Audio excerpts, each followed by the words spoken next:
way southwest, about 5 hours away from London, and now we're at the Cornish coast. So it's right at the southwestern tip of England and the UK. We're going to spend the next 4 days here because it's a long weekend in the UK. We're basically here to be surfing, really. You guys know we love surfing. It's just so much fun, it's such good exercise, and we just love being in the ocean. But we hardly ever get to do it, especially now when we can't really travel. It's really hard to do it. So now that domestic travel in the UK is allowed again, we took the first opportunity and went to Cornwall, and we arrived this afternoon and hopped straight onto some boards. I was so excited, honestly. I could not wait longer.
Sand everywhere. Oh, like how?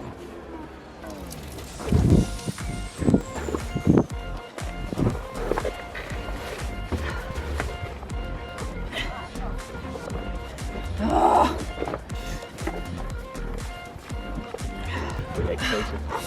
I need help.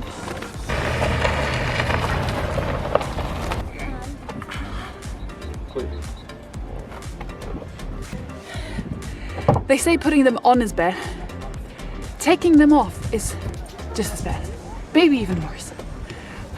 And yeah, we just had our first session. It was absolutely great. The weather is amazing. It's blue sky, sun. And now we're just enjoying some ice cream, taking a stroll along the beach, and having a jolly good time. Story of your life. Hair on your ice cream. Hair on my food. Yeah. My shirts. My freshly washed clothes. My underwear. Your underwear? Socks. This bay is called Morgan or Megan Port. I'm not quite sure how you pronounce it. Anyway, it's... Oh, hi doggy. Throw the ball. Ready?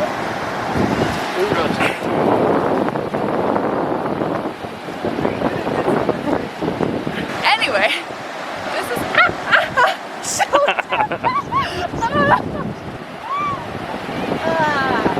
Great. Wet feet.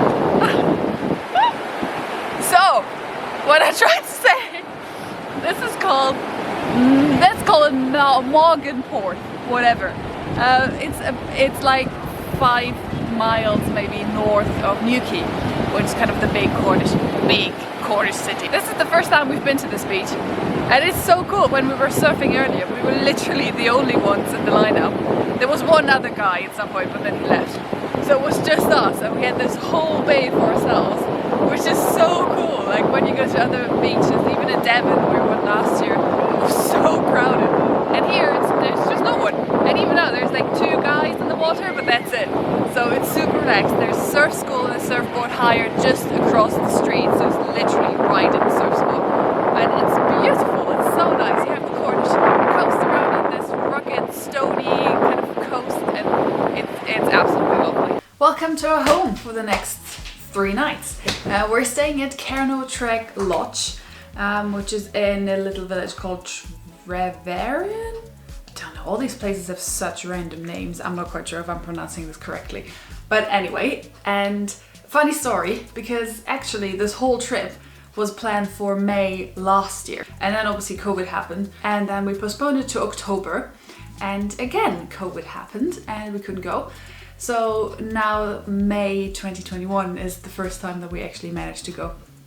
Also, originally we planned to come with our friend Catherine, but she isn't in London at the moment, so we had to go on our own.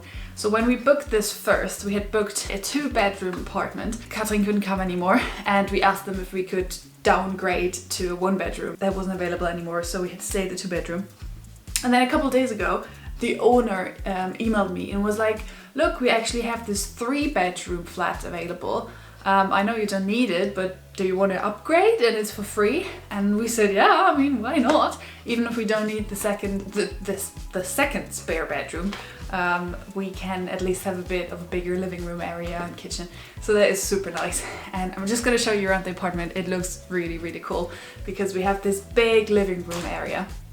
We have the TV, sofa, 2 armchairs, a table, and then this integrates into this big kitchen, which is everything you really need. You have the first bedroom here, bunk beds over here, which we don't need obviously, but if you have family, if you come with kids, that's quite nice to have. And you have a little TV here as well. And then just on the other side there is a single bedroom, and then you have the bathroom just over here, which, I mean, it's just a standard bathroom, but it's all we need. There's also an outside area where I think there's a bit of a garden and a barbecue. We're gonna check that out in just a second. It looks like a really cool place to stay, and we even have a sea view.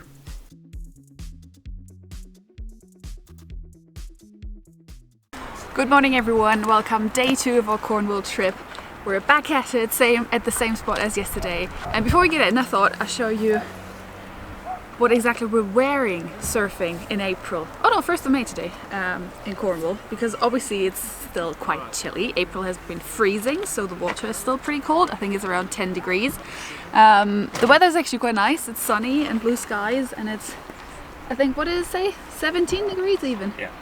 The car said 17 degrees, so that is amazing. It's a bit windy though. So, to not get cold, first of all, I'm gonna put on, I have my bikini underneath, and then I have this lycra on top, which is not really for warmth, but really for the key. Gonna get to that in a second. And we have these lovely changing robes, which are amazing. They're so fluffy and warm, and it's great now, but it's even better when you come out of the water and it's freezing. Oh no! What is this? Wrong way. Okay. Right, then the most important bit obviously is the wetsuit. We've got 5'4" wetsuits, which means they're 5mm in the main torso bit and 4mm in the sleeves and the legs. Which some people might say is a bit overkill, but I'd much rather be warm than cold, and so far we haven't been sweating, so I think it's quite good. And we've got our own because it's just a bit nicer. They're just an absolute pain to get on. Everyone who ever has worn a wetsuit knows it's the most horrible thing to put on. And especially now because they're still a bit wet from yesterday. And sandy, wet and sandy wetsuit again. It's just the worst combination ever.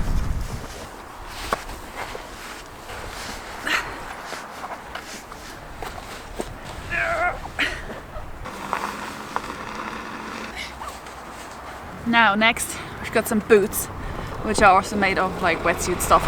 They're nice and fluffy inside.